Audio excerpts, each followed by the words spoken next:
అది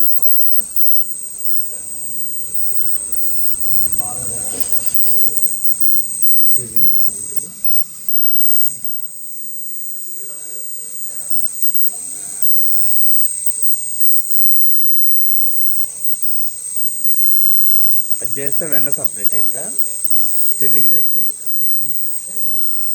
వెన్న కాదు, పాలు టోటల్గా ఓవరాల్గా టాప్ టు బాటమ్ వరకు ఈక్వల్గా పాలని ఈక్వల్గా టాప్ టు బాటమ్ వరకు ఈక్వల్ చేస్తుంది. ఓకే, అంటే కలుపుతుంది మొత్తం పైనుంచి కింద దాకా కలుపుతుంది.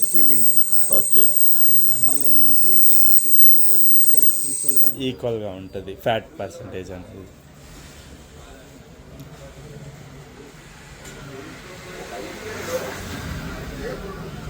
దీంట్లో మోడ్ ఆఫ్ సెలెక్షన్లో కౌ మిల్క్ సెలెక్ట్ చేయొచ్చు, buffalo milk, cow and buffalo mix అయినా కూడా మిక్స్డ్ మిల్క్ చెక్ చేయొచ్చు.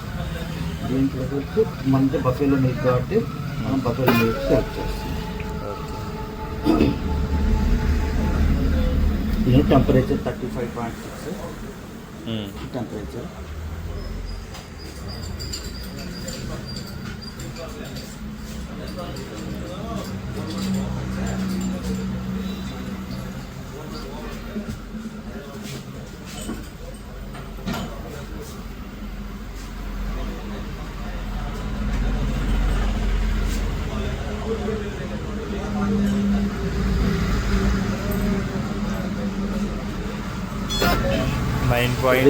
ఫ్యాట్ ఎఫ్ ఇది fat 9.03, S means SNF solid non fat 7.71, density 19.05, P means proteins 2.79, lactose percentage 4.21, water double ఇక్కడ water ఇది 0.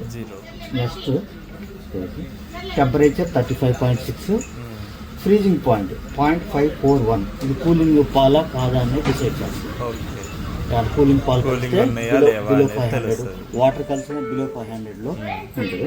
అలాగే ఇక్కడ సాల్ట్స్ 0.6 కానీ 0.7 కానీ 0.5 నుంచి 0.5, 0.6, 0.7 చూపిస్తుంది. సో వాటర్ పర్సెంటేజ్ 0 కాబట్టి మనం తీసుకుంటాం.